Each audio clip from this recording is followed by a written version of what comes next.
Hello students, आज की इस वीडियो में आज मैं कक्षा 11वीं वाले विद्यार्थियों को लेखा शास्त्र के अध्याय 8 के 8.10 बैंक समाधान विवरण का प्रारूप दिखाने वाला हूं और इसमें कुछ प्रश्न भी है, इससे संबंधित उनको भी हम इस वीडियो में देखेंगे। तो चलो सबसे पहले प्रारूप देख लेते हैं कि किस कंडीशन में आपको घटाना है, किस कंडीशन में आपको जोड़ना है। तो देखो, बैंक समाधान विवरण का प्रारूप, ऊपर में ये सब दिनांक उनांक जो भी लिखना है सब ऊपर में रहेगा। मेन जो टॉपिक है ये विवरण है, विस्तार राशि है और राशि है। ठीक है, ये जो चार्ट है इसमें बस 3 ही टॉपिक रहेगा। ठीक है, डेट जो है यहाँ पे बस रहेगा, डेट ऊपर में लिखा जाएगा, डेट को कभी भी नीचे में नहीं, वो भी डेट सन वाला रहेगा। ठीक है, सन को लिख दिया जाएगा या फिर महीने का अंतिम डेट रहेगा वो। ठीक है, बीच में और कहीं भी डेट नहीं लिखना है। अब यहाँ पे देखो, ये रोकड़ बही पासबुक के अनुसार शेष, डेबिट क्रेडिट शेष, इसको मैंने आपको बताया था 8.88 में और 8.89 में। 8-9 में प्लस माइनस करके बताया और 8-8 में डेबिट से क्रेडिट से कब घटाना है, कब उसको जोड़ना है, ये उसमें बताया गया था ना। तो इससे पहले वाले वीडियो में मैंने पहले ही इसको बता दिया है। ठीक है, तो ये वही है, रोकड़ बही या पासबुक के अनुसार शेष, डेबिट शेष, क्रेडिट शेष। ठीक है, अब यहाँ पे जोड़िए वाला ऑप्शन आ गया और यहाँ पे घटाइए वाला। तो किस कंडीशन में हमें जोड़ना है और किस कंडीशन में हमें घटाना है।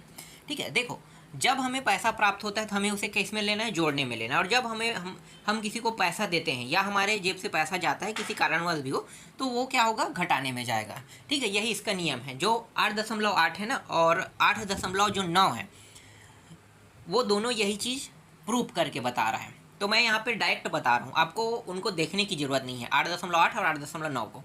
हाँ, परीक्षा की दृष्टि से थोड़ा बहुत देख लेना उसको, क्योंकि उसमें जो टॉपिक अगर मान लो आ गया कि कब डेबिट शेष करना है, कब क्रेडिट शेष करना है ना, उदाहरण आता है तो कोई दिक्कत नहीं, उदाहरण में आपको समझ में आ जाएगा।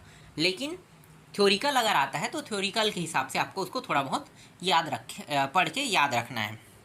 तो ये हो गया। चलो अब इससे संबंधित ना प्रश्न देख लेते हैं। ठीक है, प्रश्न से और अच्छे से समझ में आएगा कि किस प्रकार हम इन सभी को क्या करते हैं, बैंक समाधान विवरण प्रारूप में दर्शाते हैं। ठीक है, तो देखो पहला प्रश्न क्या है। पहला प्रश्न है, उदाहरण, निम्नलिखित सूचनाओं से 31 मार्च 2000 को बैंक समाधान विवरण बनाइए कह रहा है। ठीक है, विवरण बनाने के लिए क्या है। अब यहाँ पे देखो, सबसे पहले क्या है, रोकड़ बही अनुसार बैंक शेष 9,750 रुपया। अब रोकड़ बही के अनुसार चाहे वो डेबिट शेष हो या क्रेडिट शेष हो, डेबिट शेष और क्रेडिट शेष के दोनों शेष जोड़िए घटाइए वाले में सेम टू सेम है, चाहे वो पासबुक के हिसाब से आप देखो या फिर आप रोकड़ बही के हिसाब से देखो, है ना। तो ये जो शेष राशि बचा है इसको कहाँ पे लिखना है, शेष राशि को डायरेक्ट ना, देखो ये रहा रोकड़ बही पासबुक, है ना, रोकड़ बही या पासबुक के अनुसार है, दोनों में से किसी भी ऑप्शन लिया जा सकता है। 9,000 और 9,750, ये रहा 9,750 जो है यहाँ पे आएगा। ठीक है, और यहाँ पे क्या कर दिया जाएगा, विस्तार राशि डिटेल में आपको डेस्क करना है। इन दोनों में से सिर्फ एक ही खाना, जब भी हम राशि को रखेंगे ना, चाहे विस्तार राशि या राशि, तो एक खाने क्या होंगे, कोरा रहेगा और एक खाना भरा जाएगा। ठीक, अब जोड़िए वाला ऑप्शन देखेंगे।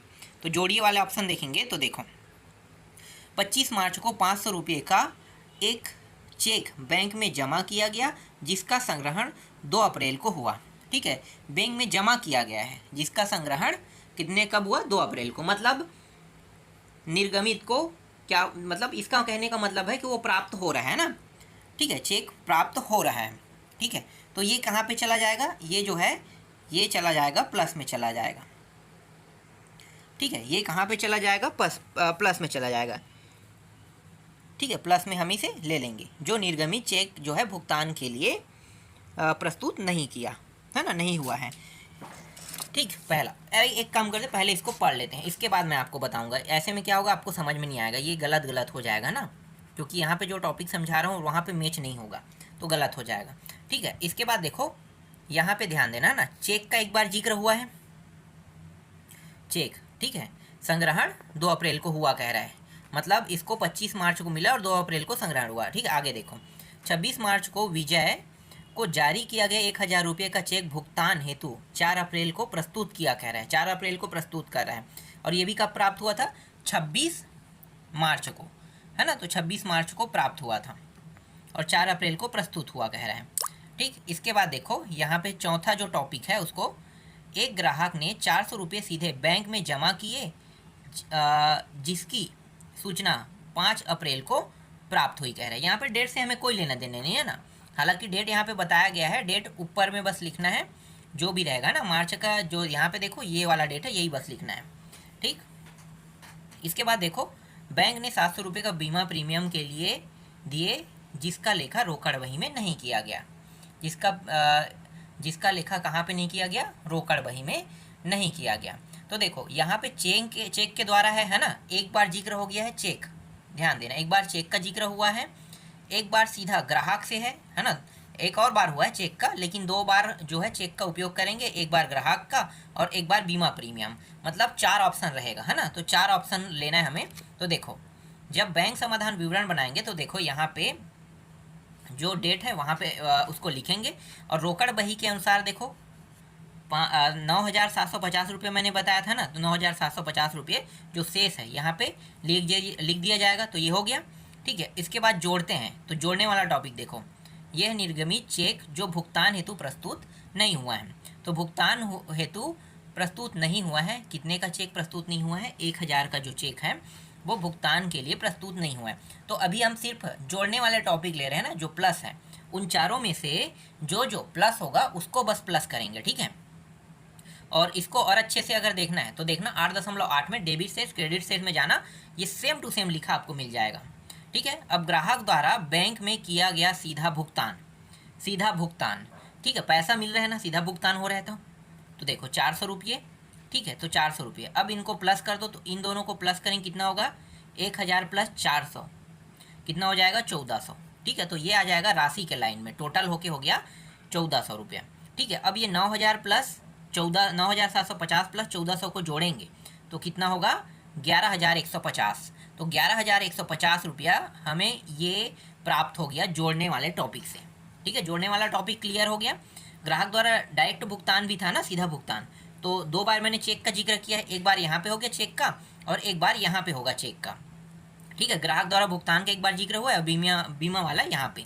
तो जब पैसा प्राप्त होगा है ना, और पैसा अगर आप किसी को देते हो तो उसी कंडीशन को यहाँ पे बताया गया है। चलो आगे देखो, इसके बाद क्या करना है, घटाना है। तो किस कंडीशन में घटाना है, तो घटाना है तो देखो चेक बैंक भेजा गया पर संग्रहित नहीं हुआ, चेक को बैंक में भेजा गया था लेकिन संग्रहित नहीं हुआ, तो डेफिनेटली उन्हें पैसा प्राप्त नहीं हुआ। जैसे मुझे चेक मिला है, मैं जाके बैंक में जमा कर दिया, ठीक है, भेजने वाले हैं वो तो मुझे दे दिया, लेकिन संग्रहित नहीं हुआ। संग्रहित नहीं होने के कारण क्या है भाई, उनके बैंक अकाउंट में जितने का चेक दिया उतना पैसा नहीं होगा, उससे कम होगा, इसलिए वो पैसा मेरे अकाउंट में नहीं आ पाया। तो इसीलिए हम इसे क्या कहेंगे, संग्रहित नहीं हुआ, है ना। तो चेक भेजा गया 500 रुपये का, लेकिन संग्रहित नहीं हुआ, तो 500 रुपये यहाँ पे लिख देंगे, ठीक है। तो ये क्या होगा, घटेगा ना, मुझे पैसा प्राप्त नहीं हो तो डेफिनेटली मैं क्या करूँगा, उस पैसे को घटाऊंगा। तो इसलिए ये घटाने वाले टॉपिक में जा रहा है, ठीक है। इसके बाद देखो, जब मैं बीमा भी करूँगा तो मुझे नुकसान होगा, मतलब मैं अपने पैसे को बीमा में लगा रहा हूँ, तो मेरे पास जो पैसे थे वो बीमा में चला गया। और भाई बीमा तो अब जैसे कुछ किसी वजह से किया जाता है ना, किसी कारणवश, जैसे कि आप बीमार पड़ गए तो वो उसी समय पैसा निकलेगा, तो मतलब मुझे लॉस हो गया समझो। तो लॉस हो गया तो ये भी क्या हो गया, रोकड़ बही वाले देखो, बीमा प्रीमियम बैंक द्वारा दी गई किंतु इसे रोकड़ बही में नहीं लिया गया, है ना। तो 700 रुपये नहीं लिया। अब इन दोनों को जोड़ो, कितना होगा, 1200 आ गया। अब 1200 को क्या करना है, ये 11,150 रुपये है, इस 11,150 रुपये में इसको घटाओ 1200 के, तब आ जाएगा 9,950 आएगा घटाने पर, ठीक है। तो पासबुक के अनुसार जो शेष राशि यहाँ पे क्रेडिट शेष प्राप्त हुआ ये है। समझ में आ गया। समझ में नहीं आया होगा तो अगले प्रश्न से समझते हैं ना, अभी और प्रश्न है। इसके बाद देखो अगला जो हमारा प्रश्न है उसको देखो, यहाँ पे फिर क्या है, एक मिनट, यहाँ पे 31 मार्च 2000 को निधि की रोकड़ बही के बैंक खाते का डेबिट शेष 15,270 रुपये था, ठीक है। ये शेष राशि है, तो ये कहाँ पे लिखा जाएगा, डेबिट शेष है, चाहे वो पासबुक का शेष हो या रोकड़ बही का शेष हो, कोई भी शेष हो, कहाँ पे लिखना है, राशि पे डायरेक्ट लिखना। तो ये सीधा राशि वाले लाइन में चला गया, ठीक है। अब यहाँ पे पहला टॉपिक देखो जो टॉपिक है, जैसे यहाँ 7 टॉपिक है, 7 टॉपिक में से जिन जिन टॉपिकों को जोड़ने में लेना है उसको जोड़ने में लेंगे, जो घटाने में रहेगा उसको घटाने में लेंगे, है ना। तो चलो इन सभी को लेते हैं। तो 15,000 वाला हो गया। अब देखो ये पहला जो है 3,700 रुपये का चेक निर्गमित किए गए, परंतु अभी तक भुगतान प्रस्तुत नहीं हुआ। डायरेक्ट आपको पता चल गया कि ये प्लस से संबंधित है, ठीक है, प्लस से संबंधित है, इसी को लिखना है, ठीक है। हमें इस राशि को नहीं लिखना है, याद रखना, डेट और राशि को हम कभी भी विवरण में नहीं लिखेंगे। लिखेंगे किसको? डायरेक्ट इसको, चेक निर्गमित किए गए परंतु अभी तक वे भुगतान के लिए प्रस्तुत नहीं हुआ, ठीक, सीधा पता चल गया, चेक दिया गया है और चेक जो है भुगतान के लिए प्रस्तुत नहीं हुआ है, तो ये प्लस वाला ऑप्शन है। दूसरा क्या है? यह ग्राहक ने, इससे पहले वाले भी हमने देखा था, ग्राहक वाला जिक्र हुआ था, है ना, तो 1200 रुपये सीधे बैंक में जमा किया जिसका लेखा केवल पासबुक में ही था, मतलब उनको पैसा मिल रहा है, तो क्या होगा? ये भी प्लस से संबंधित हो गया, ठीक है, 2 प्लस में आ गया। बैंक ने 170 रुपये का ब्याज पासबुक में जमा किया, देखो फिर से पैसा प्राप्त हो रहा है। जैसे बीमा करता हूँ तो क्या होता है, बीमा करता हूँ तो मुझे पैसा नहीं मिलता है ना, मतलब कट जाता है मेरे अकाउंट से, लेकिन इस बार क्या हो रहा है, पासबुक में पैसा मिल रहा है, पासबुक में पैसा जा रहा है, ठीक है, लेकिन इसका लेख रोकड़ बही में नहीं है। और आपको पता है रोकड़ बही और पासबुक को जब हमने मिलान किया था तो उस वाले टॉपिक में आपको ये और अच्छे समझ में आएगा ना। तो रोकड़ बही में इसका लेख नहीं है, लेकिन पैसा क्या हो रहा है, हमें मिल रहा है, इसका मतलब ये भी क्या होगा, प्लस वाला ऑप्शन रहेगा, ठीक है। यहाँ पे 3 प्लस हो गया। अब आगे देखो, पासबुक में 30 रुपये, ठीक है। अब क्या करना है, आपको पता है ना, इन तीनों को पहले जोड़ना है, ठीक है, तीनों को 3,700, 1200, 170 को जोड़ोगे तो जोड़ने के बाद कितना होगा, ये हो जाएगा 5,070, ठीक है, 5,070, और 5,070 को कितने से घटाना है, देखो ये है 15,270, ठीक है, इससे घटाओगे तो कितना, घटाना नहीं, जोड़ना है क्योंकि ये जोड़ने वाला है, ठीक है, तो इनको जोड़ोगे तो कितना हो जाएगा, 20,380 आएगा, ठीक है, 20,380। तो देख सकते हो, मैं अभी आपको दिखा देता हूँ जो मैंने अभी किया है ना, यहाँ पे अंग्रेजी में लिखा है, देख सकते हो, ये सब वही है, ये पार्टिकुलर दिया हुआ है ना, मतलब विवरण, ये डिटेल अमाउंट दिया हुआ है, मतलब विस्तार राशि, ये अमाउंट दिया हुआ है, यहाँ पे एड दिया है, मतलब जोड़ना, ठीक है। और यहाँ पे देखो अंग्रेजी में लिखा गया है, और अंग्रेजी में लिखा गया है तो जो प्रश्न में लिखा गया था वही हिंदी नाम का आपको उपयोग करना है, यहाँ पे अंग्रेजी में दिया गया है, आप बस इसको हिंदी में लिख लेना है, ठीक है। लिख लेना, क्या लिखोगे, इसको लिखोगे निर्गमित चेक जो भुगतान हेतु प्रस्तुत नहीं हुआ है, समझ में आ गया, यही लिखोगे। तो देखो 3,700, और डायरेक्ट डिपॉजिट वाला यहाँ पे दिया है, मतलब ग्राहक के द्वारा, है ना, तो ग्राहक द्वारा बैंक में किया गया सीधा भुगतान है, ठीक है, ये है। और 170 रुपये क्या है, ये क्रेडिट ये इसे हम कहेंगे ब्याज राशि कहेंगे, ठीक है, 170 रुपया ब्याज के लिए पासबुक में जमा किया, और जिसे रोकड़ बही में कोई लेख नहीं किया गया है, ठीक है, यही है। और देख सकते हो जो मैंने बताया वो सारे के सारे यहाँ पे आया कि नहीं आया है ना। अब आगे घटाना है बाकी टॉपिक को, तो देखो घटाना किस किस को है, 30 रुपये बैंक व्यय डेबिट किए गए जिसका लेखा रोकड़ बही में नहीं किया गया। अब डेबिट कर रहा है ना, ठीक है, क्रेडिट मतलब क्या होता है, बैंक में जमा होना, लेकिन अब यह क्या हो रहा है, निकाल रहा है, तो आपके अकाउंट से पैसा जा रहा है कि नहीं जा रहा है, जा रहा है, तो जा रहा है तो ये क्या होगा, प्लस होगा कि माइनस होगा, माइनस वाले टॉपिक में लिखेंगे ना, इसको घटाना में लिखेंगे, ठीक है। यहाँ पे देखो निधि के निर्देशांक बैंक द्वारा उसके मकान के किराए के लिए दिए गए 500 रुपया, ठीक है, 500 रुपया दे रहा है जिसका रोकड़ बही में लेखा नहीं किया गया है। तो देखो मुझे रोकड़ बही से कोई लेना देना नहीं है, बस मेरे अकाउंट से पैसा जा रहा है कि नहीं जा रहा है, जा रहा है ना, तो ये भी क्या हो गया, माइनस करेंगे। 2,700 रुपये के चेक संग्रहण हेतु बैंक भेजे गए, परंतु बैंक ने अपनी अभी तक जमा नहीं किया, मुझे फ़ायदा ही नहीं हुआ। देखो यहाँ पे क्या हो गया, 2,700 रुपये भेजे लेकिन वो पैसा मेरे अकाउंट में नहीं आया, मतलब मेरे अकाउंट में नहीं आया, इसलिए मुझे कोई फ़ायदा नहीं हुआ। तो इसको भी क्या करेंगे, घटाएंगे, है ना, जो पैसा, जैसे किसी ने मुझे चेक दिया, चेक को मैंने लगा दिया बैंक में लगाया, तो बैंक वाले लगाने के बाद मेरे अकाउंट में पैसा ही नहीं रहा है, क्यों, क्योंकि उसके अकाउंट में मिनिमम बैलेंस, मतलब जितने का चेक दिया उतना पैसा नहीं था, इसीलिए ये भी क्या हो गया, घटाने में। अगर होता और अकाउंट में जाता तो ये प्लस में चला जाता। इसके बाद आगे है, निधि की रोकड़ बही के डेबिट पक्ष का योग 1,000 रुपये से अधिक है, 1,000 नहीं, 100 रुपये से अधिक है, ठीक है। तो ये भी क्या होगा, डेबिट पक्ष का योग 100 रुपये से अधिक है कह रहा है, तो बैंक खाने में, तो ये भी क्या होगा, माइनस हो जाएगा, ठीक है। इन चारों टॉपिकों को देखो, वही चारों नाम है जो यहाँ पे अंग्रेजी में दिया है ना, और मैंने आपको हिंदी में पढ़ के बताया है ना। तो आपको क्या करना है, पूरा प्रश्न जो है यहाँ पे घटाने वाले टॉपिक को पूरा प्रश्न उतार लेना है, और इन सभी को अब क्या करना है, पहले जोड़ना है। तो जोड़ोगे तो कितना होगा, 3,330 रुपया आएगा। अब क्या करना है, ये जो 20,380 रुपया है इसमें इसको घटाना है। तो घटा दो कितना आएगा, 17,010 आ जाएगा। ठीक है, ये भी समझ में आ गया होगा। इसके बाद तीसरा देख लेते हैं। देखो तीसरा उदाहरण, डेट ये है ना, कंपनी वंपनी का जो भी नाम है। देखो ये है रोकड़ पुस्तक का शेष कह रहा है। तो आपको पता है इसको कहाँ पे लिखना है, डायरेक्ट राशि के लाइन में लिख देना है। मेन जो टॉपिक है ये जो बचा है बस इन्हीं को हम लिखेंगे। देखो चेक बैंक में जमा कराए किंतु अभी तक वसूल नहीं किया गया। ठीक है, तो वसूल नहीं किया गया कह रहे हैं, कितने का है, 2,000 रुपये का है। ठीक है, तो 2,000 रुपये का है, तो ये कहाँ पे जाएगा।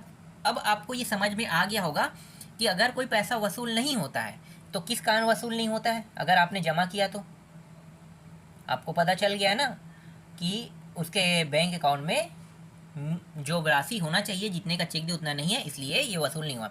तो ये प्लस होगा कि माइनस, माइनस वाले लाइन में लिखेंगे। ठीक है, ये माइनस हो गया। दूसरा देखो, बैंक ने कमीशन लिया 25 रुपये का। अब कमीशन ले रहा है तो आपके अकाउंट से तो कट रहा है, मतलब आपका क्या हो गया, घाटा हो रहा है ना, घाटा हो रहा है। तो ये भी क्या होगा, माइनस होगा। ठीक है, आपको फ़ायदा नहीं हुआ। जैसे डेबिट चार्ज कह देता है, क्रेडिट चार्ज कह देता है, credit card charge, debit card charge लेता है, तो वो आपके अकाउंट से तो कट गया है, इसलिए वो क्या होगा, माइनस होगा, है ना। तो ये आपको ट्रिक लेके चलना है जब ऐसे प्रश्नों को बनाओगे तो।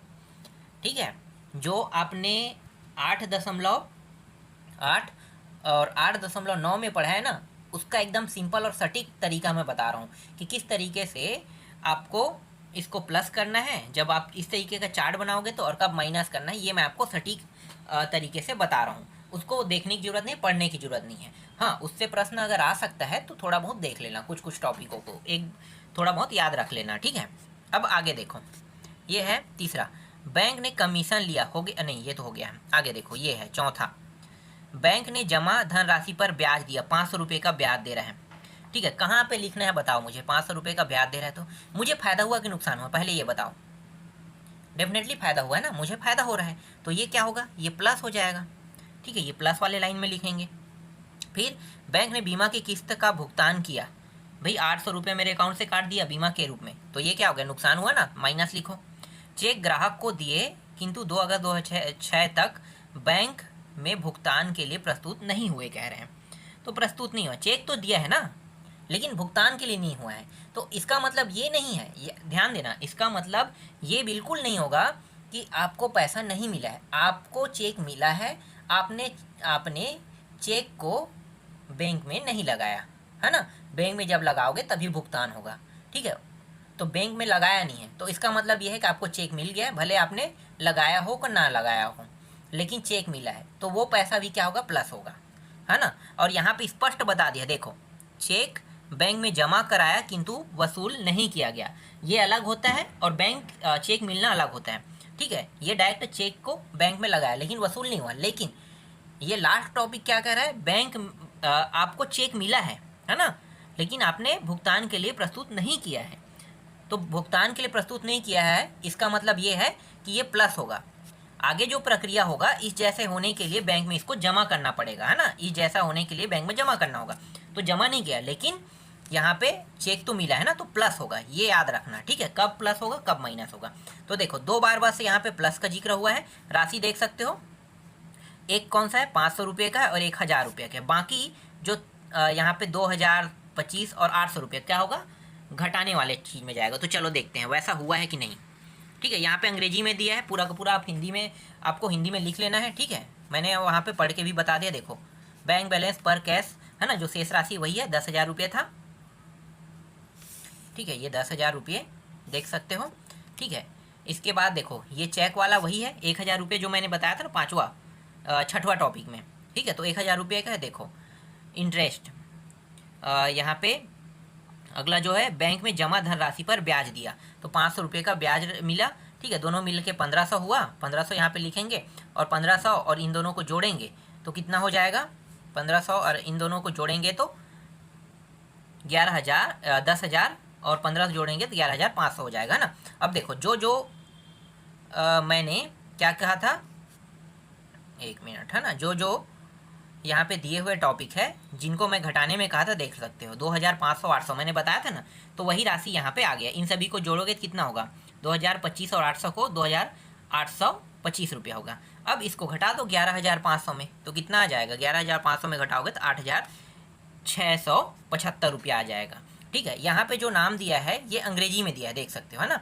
ये सब प्रश्न का नाम है, ठीक है, प्रश्न का ही नाम है, तो प्रश्न में जो हिंदी में नाम दिया रहेगा उसी का यहाँ पे उपयोग कर लेना है। ठीक है, आपको ये देख के सेम टू सेम नहीं लिखना है। ठीक है, यहाँ पे दिया है उसको लिखने की जरूरत नहीं, जो प्रश्न में नाम रहेगा बस आपको उसी का उपयोग करना है। ठीक, तो जो मैंने शुरू में बताया था सेम टू सेम प्रक्रिया हुआ है, और इसी तरीके से अगर आप बनाते हो इससे संबंधित प्रश्नों को तो वो आपसे आसानी से बन जाएगा। ठीक है, तो आज की वीडियो में बस इतना ही, बाकी जो बचा है उनको मैं आपको नेक्स्ट वीडियो में